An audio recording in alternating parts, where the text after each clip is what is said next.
Lo que vemos detrás, que es el anillo o gantry, simplemente eso va adelantándose de acuerdo a la sección de imágenes que se quieran tomar. Entonces esa es una diferencia que al final pues sí genera ciertos aspectos en cuanto a la comodidad que puede presentar el paciente durante el estudio. Pues lógicamente al estar dentro de un espacio cerrado, puede darnos una noción de encierro, de claustrofobia, que es una de las principales quejas que pueden transmitir los pacientes cuando se realizan este tipo de estudios. A continuación, ustedes pueden ver el resultado final de una imagen de resonancia magnética del cerebro. Y notamos, pues, dentro de las diferencias, el hecho de que vemos más claro o de mayor resolución las estructuras que conforman el parénquima cerebral. Podemos ver como una gran diferencia en esta imagen en particular, que existe un cambio en la tonalidad de la cual estábamos acostumbrados en cuanto al líquido cefalorraquídeo. Recordamos que el líquido cefalorraquídeo se veía oscuro o negro en la tomografía y vemos que ahora tiene un color blanco, o sea, se invierte totalmente eso que ya nosotros teníamos aprendido en las tomografías. Y durante esta clase vamos a ver por qué se da esta situación, este cambio de tonalidad del líquido cefalorraquídeo, así como que de ciertas características propias de la resonancia magnética. Por si acaso ya todos tienen asistencia, los que están presentes, que leí en el chat en este momento algunas cosas que me han escrito. Entonces, respecto a resonancia magnética, debemos establecer ciertas situaciones importantes a reconocer. Una de ellas, y que para mí es algo que ustedes deben saber y que todos deberían saber, y es el hecho de que en resonancia magnética no es un método que se desarrolla o nos permite obtener imagen en base a la emisión de radiación ionizante.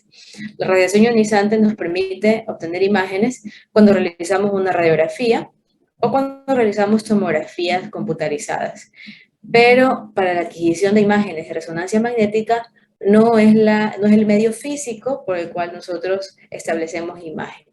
¿Y cuál es la forma en que se obtienen imágenes?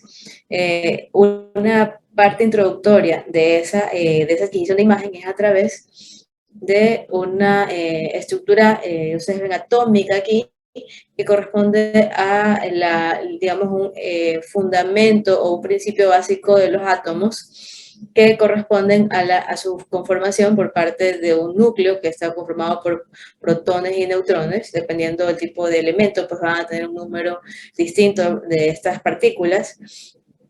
Adicionalmente, vamos a ver que en la parte periférica de estas estructuras atómicas se encuentran alrededor los electrones. Entonces, como primera idea, sepamos que en resonancia magnética lo que influye sobre la imagen es la manipulación o la actuación sobre ciertos átomos, que vamos a ver de cuáles específicamente vamos a hablar. Es un tipo de estudio, como gran parte de los estudios por imágenes, de tipo no invasivo, lo que le provee una gran ventaja, puesto que evitamos cualquier tipo de proceso cruento o invasivo sobre el paciente. Tal como la tomografía, por lo general siempre hacemos una comparación entre los métodos de diagnóstico multiplanares que corresponden a tomografía y resonancia magnética. En ambos casos, una ventaja que tienen en común es que pueden permitirnos obtener imágenes en diferentes planos, sean estos axiales, coronales o sagitales, y también ciertas reconstrucciones que vamos a ver más adelante. ¿Cuál es una de las principales ventajas que tiene el realizar una resonancia magnética sobre una tomografía? Y es la mayor capacidad de definición de los tejidos blandos. Cuando hablamos de tejidos blandos, podemos incluir a diferentes estructuras, como por ejemplo el parénquima cerebral, los tejidos blandos o estructuras que corresponden a una articulación, como la rodilla o de pronto podemos mencionar aquí el tejido mamario. Podemos unificar dentro de esta definición de tejidos blandos también a los órganos pélvicos, por ejemplo, estas son algunas de las estructuras que tienen una mejor caracterización a través de resonancia magnética.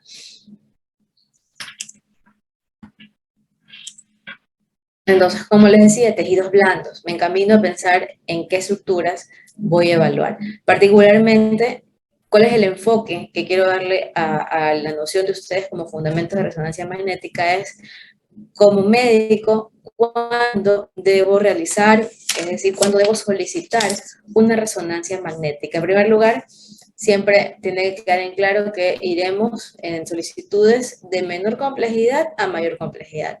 No podemos lanzarnos por de pronto una caída, ¿verdad? Directamente hacia el paciente, que se haga una resonancia, ¿verdad? Eso sería realmente no práctico, digamos, fuera de todo protocolo. Siempre tenemos que tener realmente un lineamiento adecuado en cuanto a los estudios, sean por imágenes o laboratorio, que vamos a realizar. Entonces, si pensamos en resonancia magnética, ¿cuándo debe realizarse? Sin duda, cuando tenemos realmente lesiones que ameriten la evaluación del sistema nervioso central, o que estén dentro del sistema nervioso central, como por ejemplo tumores, lesiones infecciosas, complicaciones de lesiones hemorrágicas, entre unas de muchas de las indicaciones que les puedo mencionar. Dentro de la evaluación del sistema musculoesquelético, muchos habrán escuchado que los deportistas, futbolistas se lesionan, y uno de los principales estudios que se realizan para su evaluación más precisa es la evaluación a partir de una resonancia magnética, o sea, esta de rodilla, del hombro, ¿verdad? De diferentes partes que conforman las articulaciones, puesto que nos da pues un mayor rendimiento comparativamente con un estudio de rayos X o de tomografía, que particularmente tienen un mayor enfoque hacia las estructuras óseas. Pero si nuestro objetivo de musculoesquelético es visualizar tendones o músculos o cápsulas articulares, sin duda la resonancia pues tendrá un mejor rendimiento, una mejor resolución, lo cual nos brinda pues una mayor información para el mejor tratamiento de este paciente. Se incluye como una aplicación o como una indicación importante de resonancia magnética la evaluación de la pelvis masculina y femenina, en el hombre más dirigida a la evaluación de la próstata, y en las mujeres a la evaluación de lesiones que pueden aparecer a nivel del útero y los anexos.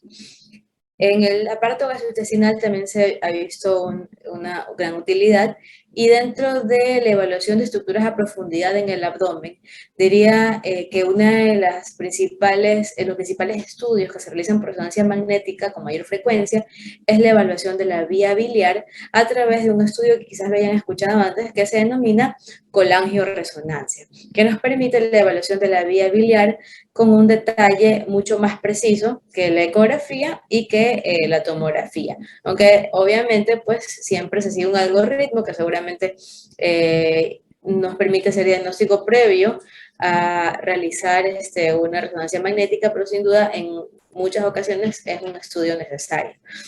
También se pueden hacer estudios vasculares, se pueden hacer reconstrucciones, estudios vasculares, por ejemplo, una angioresonancia de cerebro, que nos permite la evaluación de estructuras vasculares con gran detalle, tal como lo permite una angiotomografía. Aquí hay muchos factores que pueden variar de acuerdo a cuál es el estudio de pronto que más se ha indicado. Sin duda, en mi opinión, es suficiente con una angiotomografía, pero en todo caso pueden hacerse angioresonancias si es el deseo del médico referente, o si se opta por evaluar otras estructuras adicionales que son mejor de verlas en resonancia. Entonces, todo paciente pues va a tener una diferente evaluación.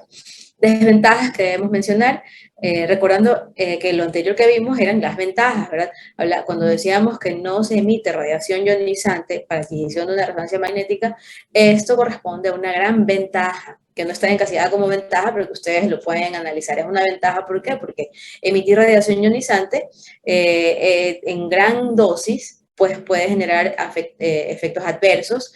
Hay un grupo de pacientes que no se debe realizar estudios que emitan radiación ionizante durante la gestación. Sabemos que los primeros 3 meses al menos son una etapa de que debemos tener mucho cuidado de no tener ese acercamiento a la radiación ionizante. De hecho, incluso, aunque la resonancia magnética no ha demostrado ninguna alteración en el feto, igual por seguridad se evita hacer evaluaciones en el primer trimestre del embarazo. Pero en todo caso, si fuera necesario, pues habría menos riesgo. Ahora, entre las desventajas que hemos mencionado de la resonancia magnética, una de ellas es la menor disponibilidad y el mayor costo de este tipo de estudios. Yo creería que una de las situaciones que debemos considerar, más que como desventaja, como opción, cuando solicitamos este tipo de estudio, es saber cuánto dura este estudio y más de cuánto dura, saber que para obtener una imagen, tal como cuando tomamos una foto, necesitamos que aquel objeto en estudio esté en una posición sin movimiento. Eso de igual manera se requiere cuando hacemos un estudio por imagen, ya que el movimiento genera un artificio que va a impedir la buena resolución de las imágenes. Si comparamos con tomografía, lograr que el paciente no se mueva por cuestión de segundos es mucho más práctico, más fácil que lograr que no se mueva durante la duración más larga de una resonancia magnética, que puede durar entre 20 y 30 minutos. Recordando pues que no estamos ante obviamente agentes sanos que hacen resonancias, sino pacientes con morbilidades, enfermos, con dificultades, con dolor, en quienes va a ser más difícil que se encuentren en una posición colaboradora ante el estudio. Obviamente esto no va a hacer que no hagamos la resonancia, pero que sea una consideración, sobre todo si sabemos que hay pacientes que no colaborarán por su condición clínica, por su edad, por su estado mental. Entonces aquí pues vale la pena hacer una sedación del paciente, lo cual también implica pues un riesgo adicional que se debe considerar. Entonces puede ser necesario que el paciente deba ser sedado para el estudio, aunque también esta sedación también tiene sus complejidades, porque cuando estamos nosotros sedados, digamos dormidos, la respiración que nosotros hacemos, ¿verdad? Es no controlada, entonces hasta la respiración no controlada puede generar un artificio de movimiento durante la realización del estudio. En conclusión, todas estas variables deben ser tomadas en cuenta. Y en general, abro la puerta para que ustedes concienticen que cuando ustedes indican un estudio diagnóstico a un paciente, se apropien de la información de cómo se adquiere ese tipo de estudio, cómo se realiza, la preparación, para saber si realmente el paciente que estamos enviando a hacer ese estudio está en condiciones de realizárselo. ¿Sí? Eso es algo importante que nosotros debemos de poderlo saber antes de realizar esa orden. Como les mencionaba, como esto es una cámara cerrada, puede generar la sensación de claustrofobia, inclusive en personas que no se consideran claustrofóbicas, porque puede ser que, no sé si alguna vez ustedes han hecho un estudio por imágenes, sea resonancia o no, por lo general es normal que ante un estudio por imágenes que nos vamos a realizar, esto genera una cierta ansiedad del resultado, de pronto un poco de miedo por cómo va a ser la obtención de la imagen, sobre todo un paciente que no tiene noción, que ya tiene dolor, que ya tiene alguna enfermedad, puede generar pues tantas ansiedades en el paciente que conlleve pues también al hecho de que el encierro genere claustrofobia. Entonces también hay que hablar con el paciente respecto y prepararlo ante lo que va a vivir dentro del resonador. Decirle que este estudio es importante, pero que tiene que colaborar porque es un estudio que se realiza durante un tiempo un poco largo, que requiere que no se mueva en ese tiempo, que siga las instrucciones del licenciado en imagen que da las indicaciones, y también saber que hay ciertas contraindicaciones en las cuales nosotros ya no podríamos enviar ese tipo de estudios, como por ejemplo el hecho de que el paciente, conozcamos, tenga implantes o prótesis, sobre todo estas de origen metálico, porque el metal, que veremos más adelante por qué, no debe ingresar a una sala de resonancia magnética. No debe ingresar porque puede causar daños en la persona, sobre todo lo más importante, y en el equipo, y esto de aquí pues debe evitarse a toda cosa. Entonces, implantes y prótesis de origen metálico, ferroso, ferrometálico, no deben ingresar a un resonador magnético. Inclusive, no sillas de ruedas ni camillas que sean de material metálico. Solo se pueden ingresar a resonancia magnética estructuras que no tengan metal, que no tengan ninguna contraindicación para resonador magnético. Y una desventaja también, que ya la mencioné anteriormente, es que en estructuras óseas o de carácter cálcico, la resolución es baja, entonces no es realmente el tipo de estudio que nos va a permitir su evaluación. Para ello, contamos con tomografía, si queremos más detalle, o una radiografía, si no es algo tan pequeño o tan sutil. También vamos a ver el por qué más adelante. Entonces, fundamentalmente, tenemos que reconocer, y si no lo sabíamos, ahora lo vamos a concientizar, los rayos X, cuando hablamos de método de estudio, nos permiten imagen debido a que, sea por radiografía o tomografía, al emitir rayos X hacia un tejido, este tejido absorbe estos rayos X. Algunos tejidos en mayor grado, otros tejidos en menor grado. Y esta variabilidad de absorción se plasma en la imagen, es lo que nosotros vemos como escala de grises. Por ejemplo, recordando cómo vemos una tomografía, por ejemplo, el hueso, como absorbe mucha cantidad de rayos X, se va a ver siempre blanco, ¿verdad? Y cuando hablamos de, por ejemplo, el pulmón, como absorbe poco, se observa casi oscuro o negro. Esa es digamos, la mecánica práctica y rápida de la adquisición de imágenes a través de rayos X. Mientras que lo que estudiamos hoy, que es resonancia magnética, aquí el principio físico de adquisición de la imagen, que lo que quiero que quede claro hoy fundamentalmente es que no es a través de rayos X, sino que es a través de la interacción de lo que ya les mencioné anteriormente, que es la de los átomos de hidrógeno. ¿Por qué escogemos y se escoge la evaluación o la interacción de los átomos de hidrógeno para generar imagen? Porque es un tipo de elemento que en nuestro cuerpo está en un porcentaje o en una cantidad muy alta, y por lo cual nos va a permitir obtener imágenes a través de la evaluación de estas microestructuras. Por ello, porque hablamos de esta interacción de los átomos de hidrógeno, particularmente lo que nos interesa del átomo, su parte central, que es su carga positiva o protones. Entonces por ello se menciona, o se mencionaba antes en resonancia magnética, como el nombre del estudio, como resonancia magnética nuclear, refiriéndose al núcleo del átomo de hidrógeno. Pero esto solamente es para noción, realmente es algo que no es tan importante. Ustedes le dicen resonancia magnética, es suficiente. Entonces, como término general, en resonancia magnética, tal como su nombre lo indica, fíjense que utilizamos la palabra magnética. Entonces, lo que hacemos es, a través de las propiedades magnéticas que se presentan en los núcleos atómicos, particularmente el estudio del hidrógeno, que está en nuestro cuerpo en una gran cantidad, entonces a través de la manipulación de estas propiedades magnéticas es que nosotros podemos obtener imagen de resonancia magnética. Eso es lo que hace el equipo de resonancia magnética. ¿Por qué hablamos el hidrógeno como un elemento de gran abundancia en nuestro cuerpo? Porque este está dentro de una molécula que conforma gran parte de nuestro organismo, que es el agua. Recordamos la fórmula del agua, es H2O. Entonces el H2O implica pues que hay una gran cantidad de hidrógeno en nuestro cuerpo, y por ello este va a ser nuestro punto de partida para la evaluación de cualquier estructura que sea evaluada por resonancia magnética. En el resonador se encuentran varias partes principales. Aquí vamos a ver simplemente de manera muy superficial estas partes, porque seguro que esto es mucho más complejo. Si fuera un ingeniero, ¿verdad?, que físico que ve esta clase, pues hablarían de muchos más detalles, pero de manera básica contamos en el resonador con tres partes principales, que son el gran imán, o esa estructura como cabina que vemos más grande, donde entra el paciente. Tenemos unas bobinas, que son la parte que ejerce ese impulso o esa manipulación de los átomos de hidrógeno, y luego esas ondas que son emanadas por las bobinas son luego receptadas por un ordenador o computador que es el que al final pues, nos presenta las imágenes que nosotros podemos estudiar.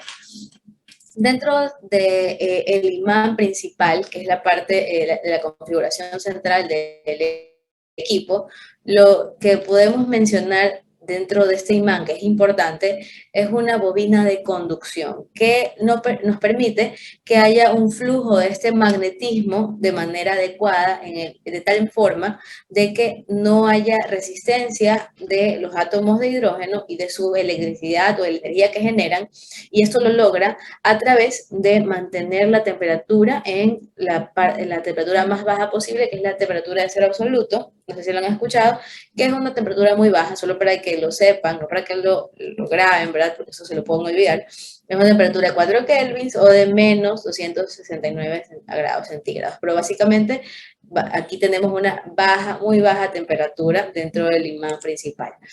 Respecto a las bobinas, fundamentalmente las bobinas van a ser de origen transmisor y receptor. En primer lugar, pues tiene que haber una forma de generar ese cambio o esa energía sobre los átomos de hidrógeno para que se genere la imagen. Entonces, lo que se hace es que a estas bobinas transmisoras son estructuras que generan como que este llamado a que se altere la energía que está dentro de los átomos de hidrógeno, y esto lo hace a través de la emisión de pulsos de radiofrecuencia, que es como una especie de energía que como que genera un llamado de atención. Y esto va a movilizar, va a excitar a los protones para luego, una vez que ha hecho una llamada con esos pulsos de radiofrecuencia sobre los protones de los átomos de hidrógeno, entonces luego hay unas bobinas receptoras que van a amplificar o recibir esa señal de esos protones excitados. Eso es lo que va a generar información. Es así como cuando hablábamos de pronto de un mensaje donde tienes un emisor y un receptor, asimismo las bobinas tienen esa función. Transmiten una señal y luego la reciben a esa información, y esa información que se recibe de los átomos de hidrógeno, particularmente de los protones, es la que genera luego pues la imagen que nosotros vemos ya en la pantalla. Si alguno de ustedes ha realizado alguna vez una resonancia, deben conocer que la resonancia magnética es un estudio que tiene un particular sonido durante la adquisición de las imágenes. No sé si alguno de ustedes pueda darme su experiencia o recordarnos o comentarnos aquí en clase cuál ha sido la característica de hacer ese tipo de estudio, o ninguno de ustedes se ha hecho, no sé. Yo Todos son me he realizado, doctora, creo que 3 veces hasta ahora. Y bueno, pues de las 3 veces, una vez se olvidaron de darme los audífonos que normalmente te ponen. Entonces estuve como 1 hora escuchando el suc, suc, suc, suc, suc, suc, suc. Porque es un sonido como en círculo. Y bueno, pues es bastante molesto el sonido. Así es. Bueno, para que no te sientas sola con esa experiencia, todos vamos a escuchar ese sonido ahora para que sepan cómo se escucha. Sobre todo, mira que ha pasado que no recibiste los audífonos. Esto es más o menos cómo suena para que ustedes tengan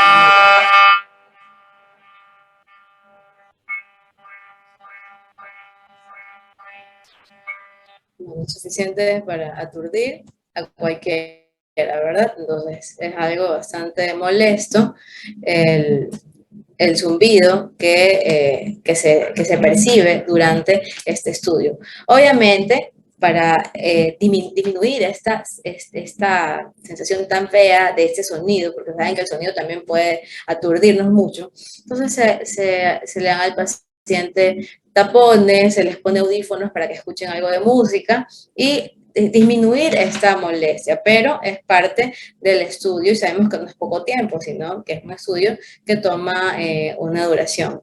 Ahora, luego de que las bobinas receptan imagen, entonces se procesan estas señales. Las palabras claves aquí que utilizar son ondas o señales de radiofrecuencia, que es el punto clave por el cual se genera este tipo de magnetismo o electricidad que da la orden para que se generen finalmente las imágenes.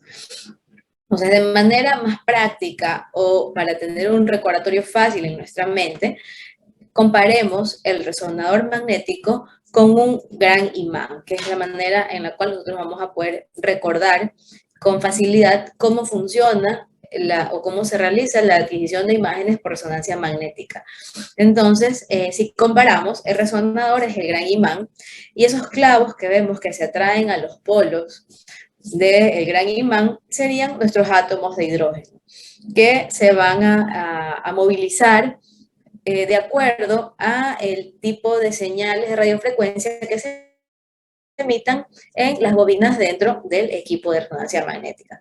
Y finalmente, al registrar esta información de los impulsos de radiofrecuencia, se generan finalmente las imágenes que nosotros podemos evaluar por resonancia magnética. En cuanto a características propias de los átomos de hidrógeno y en particular de los protones de los átomos de hidrógeno, saber que los protones, es decir, la parte nuclear central, en la parte nuclear del átomo de hidrógeno tenemos una carga positiva y esa carga positiva genera un movimiento que también se conoce como spin, ¿ya? Es decir, que nuestros átomos de hidrógeno, en particular nuestros protones de los átomos de hidrógeno, no se encuentran parados sin movimiento, sino que están en todo momento en constante giro sobre sí mismos y eso es lo que se denomina spin. Por ello, se lo compara, si ustedes ven en esta diapositiva para recordar este movimiento, imita al movimiento de un trompo. Se mantienen como un trompo que gira sobre su propio eje en manera constante, sin ninguna influencia, ¿verdad?, de una bobina que le genere un impulso de radiofrecuencia. Ahora, este movimiento es libre y cada protón lo hace de manera distinta hacia diferentes direcciones. Y lo que logramos cuando nosotros a una cantidad de protones de hidrógeno los mantenemos dentro de un campo magnético intenso, sabemos que hay un campo magnético normal en la Tierra al cual estamos expuestos, pero no se va a comparar con la intensidad que generará un campo magnético en el cual nosotros vamos a lograr que ese movimiento libre que tienen los protones de hidrógeno sea alineado de acuerdo al campo magnético externo que genera ese cambio o esa manipulación. Entonces eso es lo que logra al final esas diferentes imágenes que se dan a través de resonancia magnética. Es el poder manipular el movimiento que los átomos de hidrógeno poseen. En cuanto al resonador magnético, hay diferentes tipos de resonadores. En particular, podemos expresarlos en dos tipos, los resonadores abiertos y cerrados. Los abiertos tienen una menor intensidad, y aquí es un punto importante de tomar en cuenta, cuál es el término que utilizamos para referirnos a resonancia magnética, y ya no hablamos de densidad, porque densidad es inherente a aquellas estructuras que absorben radiación o rayos X. Entonces, si hablamos de resonancia, la palabra densidad desaparece y se convierte ahora en aquello que nosotros sí estamos en relación a la obtención de la imagen, que es la palabra intensidad. Entonces, la intensidad del campo magnético, el resonador magnético, varía de acuerdo a su construcción. Hay algunos que se han construido de manera abierta, como lo vemos en el ejemplo superior, donde sin duda pues una gran ventaja es la menor sensación de claustrofobia. La desventaja es que si es abierto el resonador, tiene una menor intensidad de señal que es equivalente a una menor resolución.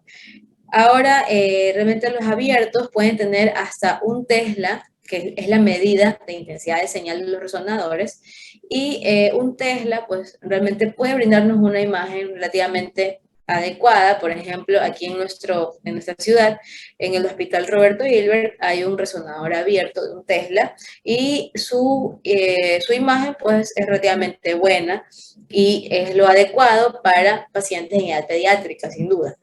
Para adultos es ideal más bien un resonador cerrado, como el que vimos al inicio de la clase, en la primera diapositiva, debido a que al ser cerrados, esto le permite tener una mayor intensidad de señal que oscila entre 1 y 3 teslas. Habitualmente, para cultura general, la mayor parte de los resonadores de nuestra ciudad, y en general creo que en el mundo, son de 1.5 teslas, que es un teslaje o una intensidad de señal adecuada para la mayor parte de los estudios de resonancia magnética que se puedan realizar, pero también pueden existir resonadores más, de pronto más costosos, con más modernidad, que son los de 3 teslas, que nos permiten ver de pronto con mayor resolución, pero en todo caso con sus limitantes. En el caso del resonador de 3 teslas, donde efectivamente hay mayor resolución,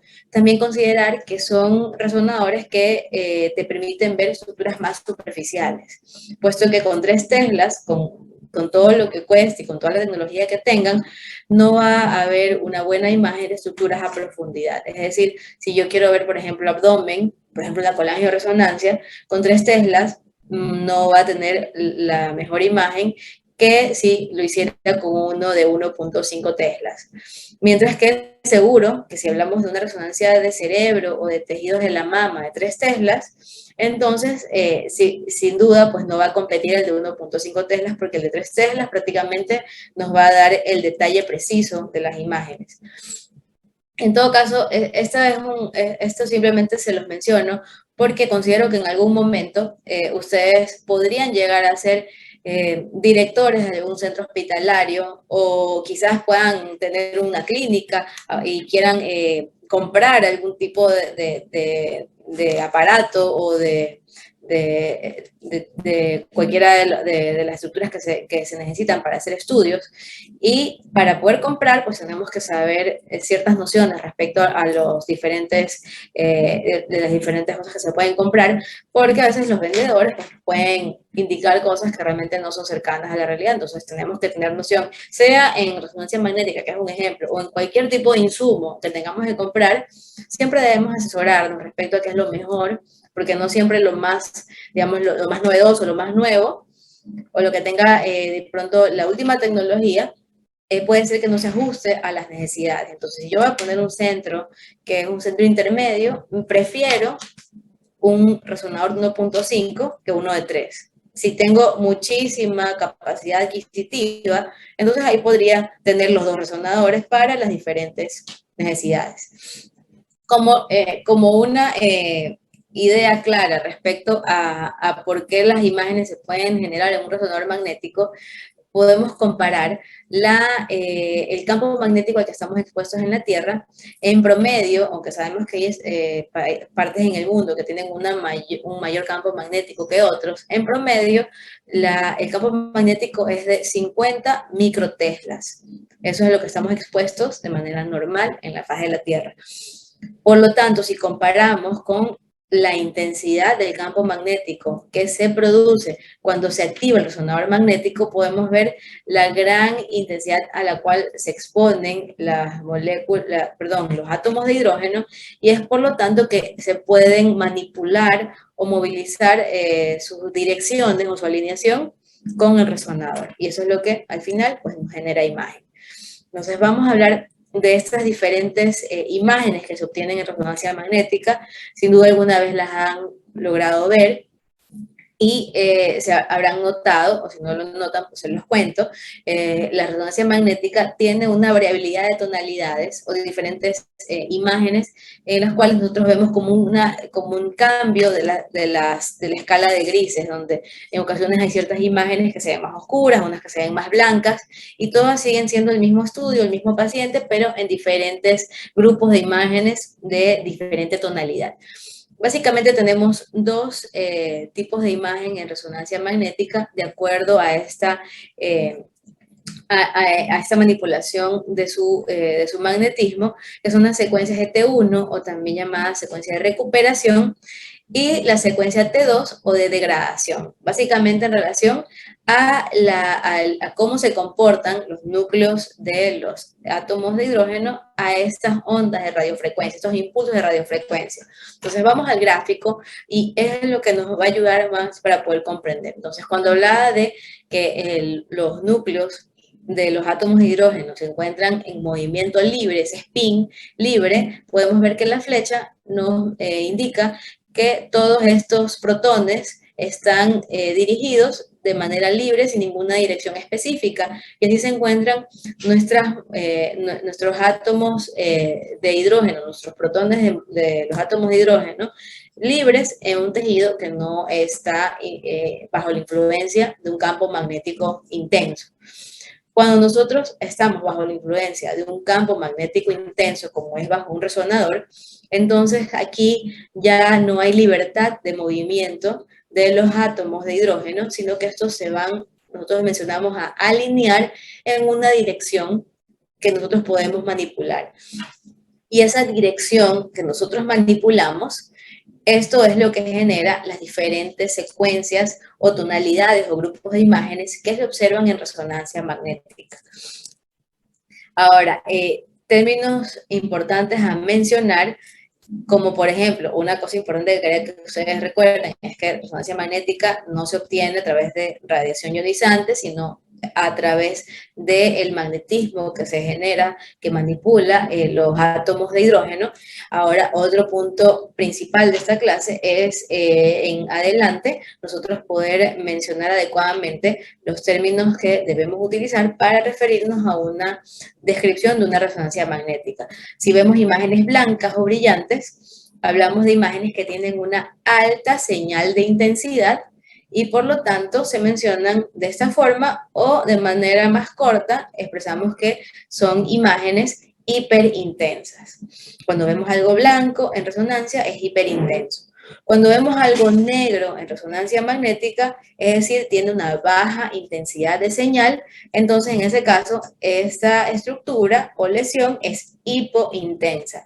Y cuando se mantiene con una tonalidad gris, que no cambia, que es intermedia entre el blanco y el negro, entonces ahí podemos hablar de una estructura isointensa.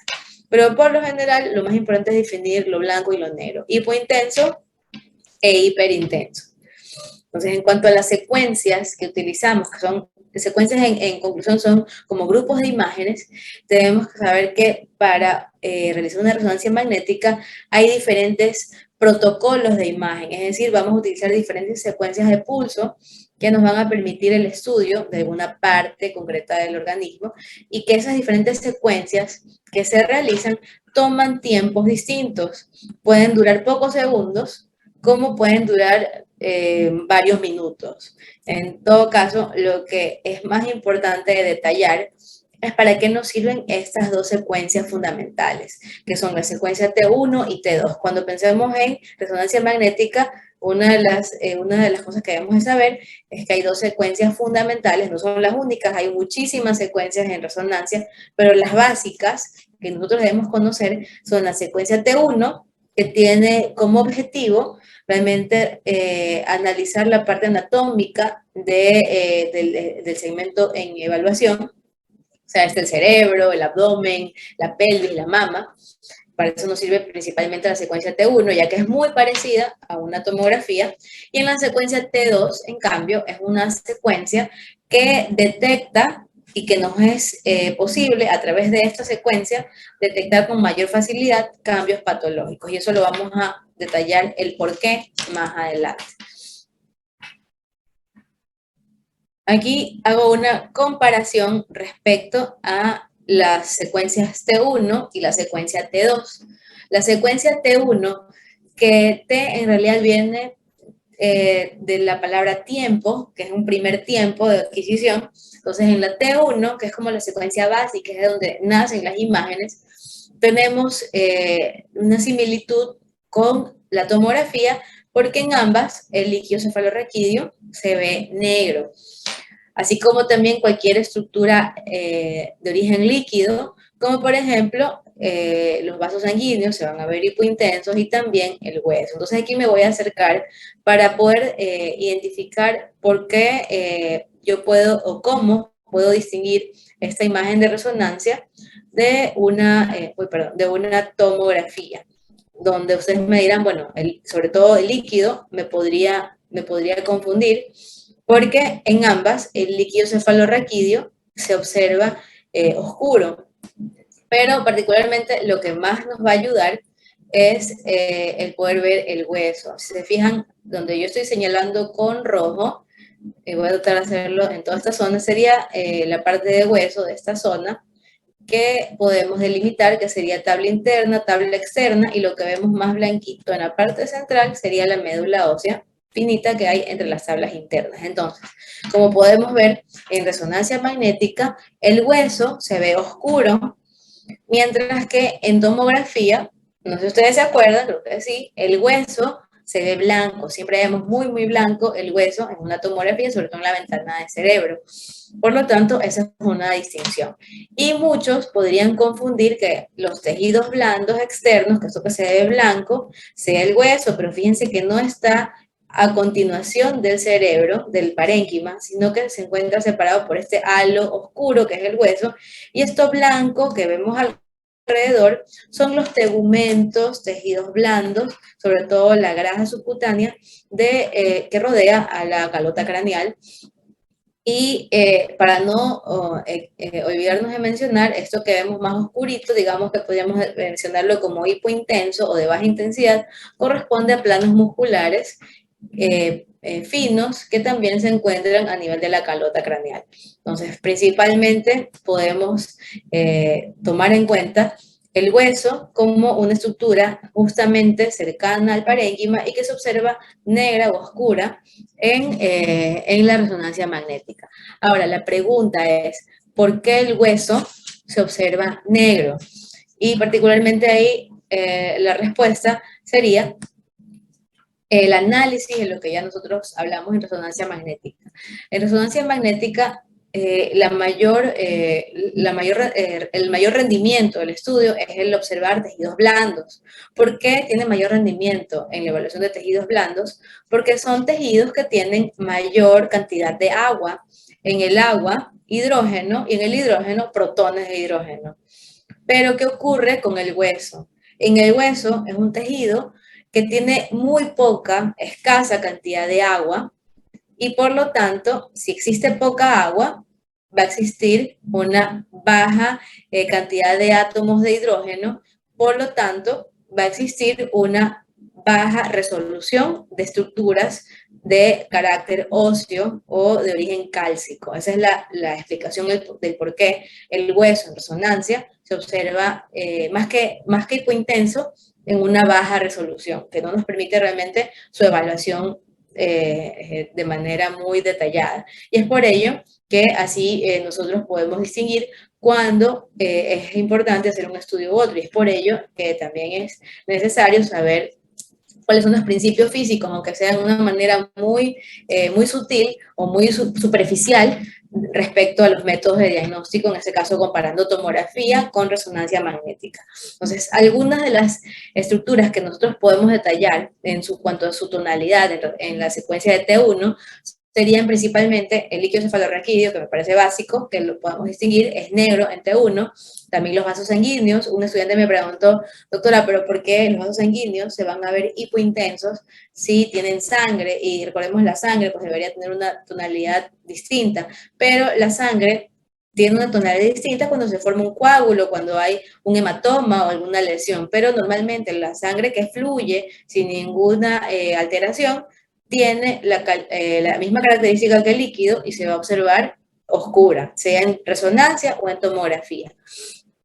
En cuanto a imágenes blancas, a destacar en la secuencia T1, dos cosas fundamentales que ustedes deben recordar es que en T1 solo brilla, imagínense que, recordemos, la imagen T1 como una imagen oscura o negra, en general siempre va a ser negra, pero lo que no es negro en una imagen T1 siempre es la grasa, y es por ello que vemos que la grasa brilla o se ve blanca en la resonancia magnética que les pongo en este ejemplo. Toda grasa brillará en T1. Siempre que veamos grasa, esta va a ser blanca en T1. Y de pronto, en un T1 que es oscuro, si vemos algo blanco, también podríamos hablar de que existe una lesión hemorrágica. Pero aquí sí hay que tener mucho cuidado en expresar esto porque las hemorragias, de acuerdo a su tiempo de evolución, van a tener una diferente expresión en resonancia magnética. Entonces, en el caso de las hemorragias agudas, realmente no se ven blancas en resonancia magnética en T1, pero sí las subagudas. Igual, esto es un tema completo que nosotros vamos a ver la próxima clase de cómo se evalúan las hemorragias y su evolución por resonancia magnética, que es un poco más complejo que lo que nosotros veíamos en tomografía computarizada. Pero en todo caso, quedémonos con que blanco en resonancia magnética en T1 es la grasa. Y también es la secuencia en la cual nosotros administramos medio de contraste para obtener una mejor evaluación, ya que como es una imagen oscura, siempre tengamos en mente T1 es una imagen negra o oscura, entonces administro medio de contraste que da un brillo o una imagen blanca sobre los vasos sanguíneos y sobre las lesiones que pudiésemos encontrar, entonces va a haber un mejor contraste y una mayor facilidad para que yo pueda identificar esas lesiones. En el T2 tenemos una imagen opuesta donde básicamente lo que nosotros tenemos que recordar es que el líquido cefalorraquídeo se ve blanco, así como también cualquier contenido líquido, como por ejemplo un quiste o una colección. Aquí se comparten ciertas características, ya que tanto en secuencia T1 como en T2, la grasa de igual forma, y podemos compararlo, también se ve blanca la grasa, y se mantiene la característica de que el hueso y los vasos sanguíneos se observan de tonalidad oscura. Ahora, en cuanto al parénquima cerebral y sobre todo sobre la sustancia gris, podemos ver que esta tiene una intensidad de señal intermedia o baja, que puede ser mencionada como hipointensa. Ahora vamos a ver rápidamente, porque esto lo vamos a ver en la siguiente clase de igual manera, pero esto es una introducción respecto a las imágenes de tomografía en diferentes secuencias, y hablábamos de que la secuencia T1, que la podemos ver otra vez en esta diapositiva, es una secuencia útil para la evaluación anatómica de la imagen que estamos observando. Esto es una imagen normal donde podemos ver, como les decía, el líquido cefalorraquídeo negro, podemos ver el parénquima cerebral de manera muy detallada. Si comparamos con tomografía, podemos notar que hay una mayor resolución en resonancia magnética, y recordar que lo blanco que vemos no corresponde al hueso, sino que esto corresponde a la grasa subcutánea de los tegumentos craneales. La imagen contigua es una imagen patológica. Esta imagen patológica nos detalla la presencia de una contusión hemorrágica, así como también de un hematoma subdural de gran tamaño, aunque es laminar, pero de una gran, perdón, no tamaño, sino extensión, porque prácticamente está afectando a todo el hemisferio izquierdo. Y en este caso, estas lesiones son hemorrágicas, lo cual indica que es una lesión hemorrágica de estadio subagudo. Ahora vamos a ver la siguiente imagen. Y antes de ver la siguiente imagen, quiero que ustedes se fijen en la diferenciación sustancia blanca y sustancia gris. Les preguntaría, pero de repente puedo llevar un mal rato,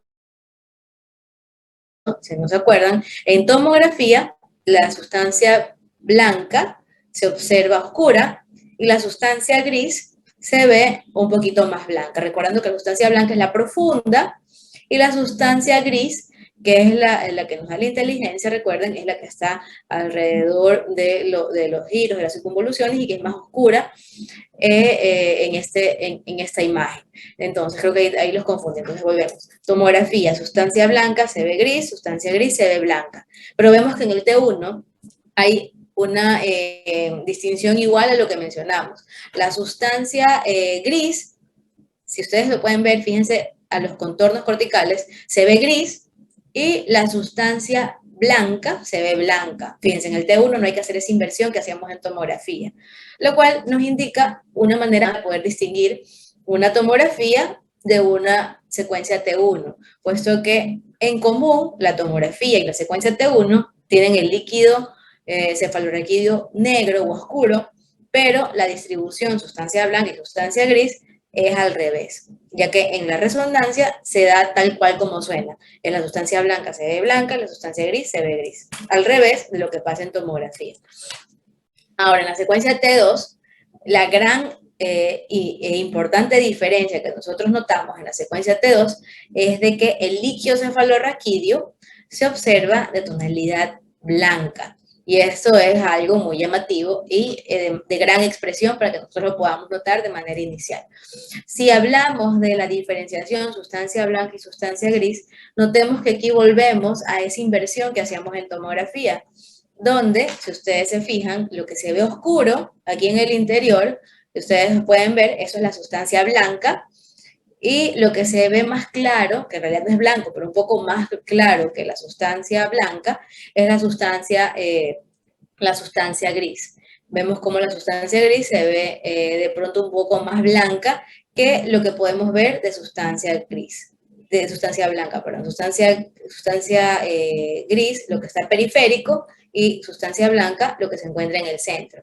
Entonces aquí, en cuanto a diferencias e igualdades, vemos que de igual manera que la tomografía se invierte la relación que nosotros consideramos que en la sustancia blanca se ve gris y viceversa, mientras que como diferencia importante, la secuencia T2 nos muestra el líquido de tonalidad blanca. Esta secuencia fundamentalmente nos es útil para la evaluación de cambios patológicos. Es una secuencia que nos permite ver más los cambios patológicos porque es una secuencia en la cual aquello que represente líquido o cambio inflamatorio o infeccioso o tumoral se va a observar blanco en la imagen. Entonces, esa propiedad que tiene esta secuencia de que permite que todos estos cambios sean inflamatorios, líquidos, infecciosos, tumorales, se vean blancos, hace que nuestro ojo pueda verlo de manera más evidente. Es porque nos permite esa mayor evidencia.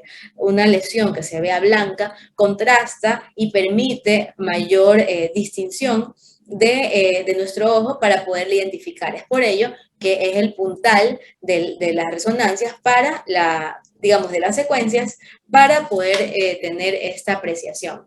Por ello, aquí en este ejemplo que les muestro, aquí tenemos una lesión tumoral metastásica que es blanca, que es hiperintensa, y a su vez presenta edema que también es blanco, porque todo esto proviene de un origen de más característica líquida.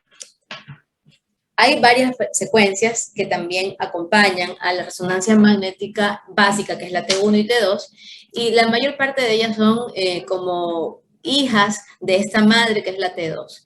T2 tiene una variable, que es la secuencia FLAIR, donde nosotros podemos ver que la diferenciación sustancia blanca y sustancia gris se mantiene tal cual en una secuencia T2, pero la diferencia es que el líquido se observa negro, lo cual no corresponde a lo característico de una secuencia T2. Y esta manipulación se logra debido a esta influencia que se tiene sobre los átomos de hidrógeno, creando estos impulsos de radiofrecuencia que permiten variar esa dirección, y eso es lo que cambia estas tonalidades. Esta secuencia se llama FLAIR por sus iniciales en inglés, Fluid Attenuated Inversion Recovery, que implica que esta inversión hace que el líquido cefalorraquídeo se vea negro de tal forma que pequeños acúmulos de líquido van a ser mucho más evidentes. Eso es lo que logra esta secuencia, y la igual la vamos a ver más adelante con más detalle.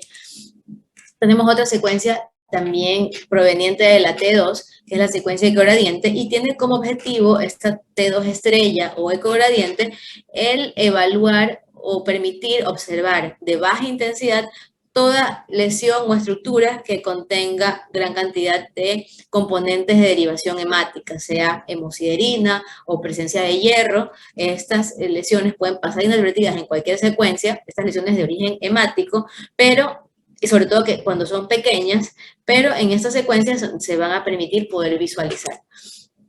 Difusión, que es una secuencia ultra rápida, básicamente implica poder definir no el detalle de la imagen, porque si pueden verlo es una imagen como muy borrosa y poco definida, pero sí es más su rango funcional el que nos es útil, porque en aquellos procesos que no permiten el movimiento del agua, que es fundamental en resonancia magnética, recuerden que el agua es nuestro eje fundamental, entonces si hay un proceso que impide el movimiento del agua, que nosotros lo mencionamos o lo aplicamos en los informes como restricción, la restricción del movimiento del agua, entonces esto genera que esta secuencia nos permita que esa zona donde no se mueve el agua se vea blanca o hiperintensa. Y es de uso más frecuente o de mayor utilidad para el detalle de las lesiones isquémicas, ya que esta secuencia, que lo veremos en 2 clases posteriores, nos va a dar información de manera muy rápida y de manera muy específica para la distinción de lesiones isquémicas de manera inicial. Esta secuencia toma pocos segundos y permite esta información. Entonces, eso es el por qué es tan importante para la evaluación de lesiones isquémicas. Por ejemplo, que es una aplicación. También hay restricción de lesiones tumorales, de lesiones infecciosas o inflamatorias, pero en todo caso, mi principal atención, diría, para pregrado sería que ustedes analicen dentro del enfoque de la utilización en las lesiones isquémicas. Esta secuencia de difusión se contrasta con la de perfusión, que son igualmente las dos ultra rápidas, y que lo que se adquiere información es que siempre debe haber una lesión que se vea hiper intensa en la difusión, tiene que corroborarse o complementarse con la de perfusión, en donde esa misma lesión que se veía blanca tiene que verse negra en la otra secuencia, dando como resultado lo agudo del evento. Es más que nada por eso, para saber que es algo reciente, porque si no hay esta conformación, que vamos a analizarla en otra clase, vamos a ver que puede verse cambios en la difusión, pero que no tienen mayor implicación de agudeza, sino que ya es algo crónico y no tiene tanta, digamos, tanta importancia de accionar rápidamente. Y finalmente, con la última idea que nos vamos es respecto a cuando utilizamos medio de contraste en resonancia magnética. En resonancia magnética utilizamos un medio de contraste que es el gadolíneo, ¿verdad? Con I, no es líneo de línea, sino líneo, porque este es un elemento químico, ciertamente tóxico, pero ya reconformado a través de sustancias quelantes que hacen que pueda ser utilizado y digamos, seguro para su utilización. Este nos permite, tal como lo hacen los contrastes de tomografía, poder evaluar de manera más blanco brillante estructuras vasculares y aquellas lesiones que pudiesen estar presentes que queremos estudiar, dado a que al haber una fragilidad de la barrera hematoencefálica, entonces el contraste pues, puede pasar y puede verse en diferentes secciones que no son permitidas cuando hay integridad de la barrera hematoencefálica. Que se debe mencionar antes de culminar, que hay ciertos efectos adversos de los contrastes de resonancia magnética y por lo tanto siempre, sea en resonancia o en tomografía, estar seguros de que la función renal, urea y creatinina son normales en el paciente antes de administrar.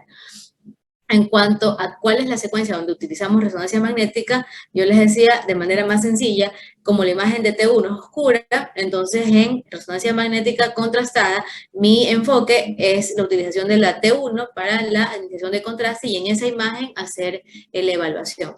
Pero en términos físicos ya más puntuales, la razón por la cual hacemos la utilización de medio de la secuencia de T1 para la administración de contraste es porque en esta secuencia hay un tiempo de relajación menor de los núcleos de hidrógeno y esto permite una mejor evaluación. Entonces, esto sería todo lo que quería mencionarles como fundamentos de resonancia magnética. A veces ciertos contenidos son un poco más complejos, pero recuerden lo fundamental que corresponde a saber el origen de cómo se obtienen las imágenes, cuáles son los términos y estas secuencias que vamos a ver para poder recordar qué tonalidad tienen cada una de las estructuras. Y si tenemos en claro pues esos puntos básicos, vamos a tener mayor facilidad para comprender las clases a continuación que ya van a incluir datos patológicos y el comportamiento de esos datos patológicos en las diferentes secuencias. Bueno chicos, entonces con esto me despido y nos veremos para la próxima clase con lesiones hemorrágicas por resonancia magnética.